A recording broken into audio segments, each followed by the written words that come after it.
Well, another developing story now, and the first case of Ebola has been confirmed in the UK. In the last hour, the patient has been moved from hospital in Glasgow on her way to a specialist unit at the Royal Free in London. She was diagnosed with Ebola after returning from Sierra Leone on Sunday, where she was working for the charity Save the Children. Health officials are now urgently tracing passengers who were on a flight back to the UK with her.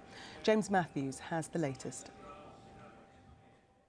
This was the morning scene at Glasgow airport as the Ebola patient was loaded into the back of a military aircraft inside a quarantine tent.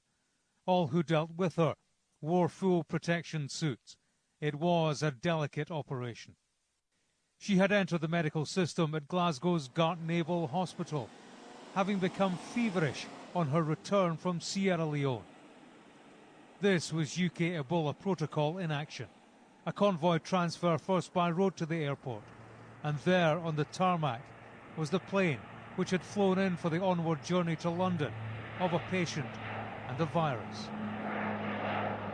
While obviously it's an issue of concern to people, this is a patient who has just come back from one of the affected parts of West Africa, has been diagnosed very early in the progress of this disease and has taken all of the appropriate steps herself to make sure that she has received the appropriate treatment. The NHS employee had been working for the Save the Children charity at the Ebola treatment centre at Kerrytown in Sierra Leone. She left the West African country at 2:30 a.m. on Sunday, December the 28th, on board Royal Air Maroc flight AT596 from Freetown, landing at Casablanca International Airport at around 6:10 a.m. The patient left Casablanca at 12:20 and travelled to London Heathrow on Royal Air Maroc flight AT0800, landing at 10:04 in the afternoon. She departed Heathrow Airport at 9 p.m. and travelled to Glasgow on board British Airways flight BA1478, which arrived in Glasgow Airport at about 11:30 p.m.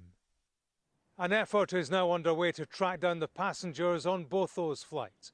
Those who sat closest to the patient, in the couple of rows in front and behind, will be tested for Ebola. Others will be encouraged to report any symptoms of the virus. In Whitehall, they burned the midnight oil as the UK government considered its response.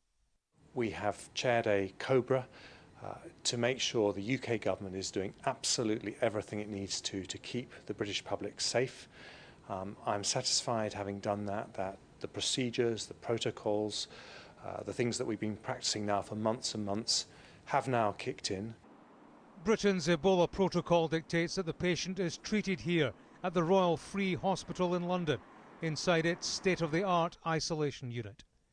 Before entering the hospital system, she was only in the company of one person upon arrival in Glasgow, other than medical staff.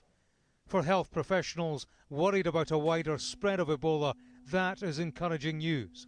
So is the fact that in the patient affected, the virus has been caught in its early stages. Well, live at Glasgow Airport is Sky's James Matthews. And James, you know the patient took off very early this morning. Remind us of what happened overnight. Yeah, about 3 o'clock, Gillian, she left Gart Naval Royal Hospital in a convoy, 2 ambulances and 4 police vehicles. She was brought here to Glasgow Airport, where a military aircraft landed around the same time.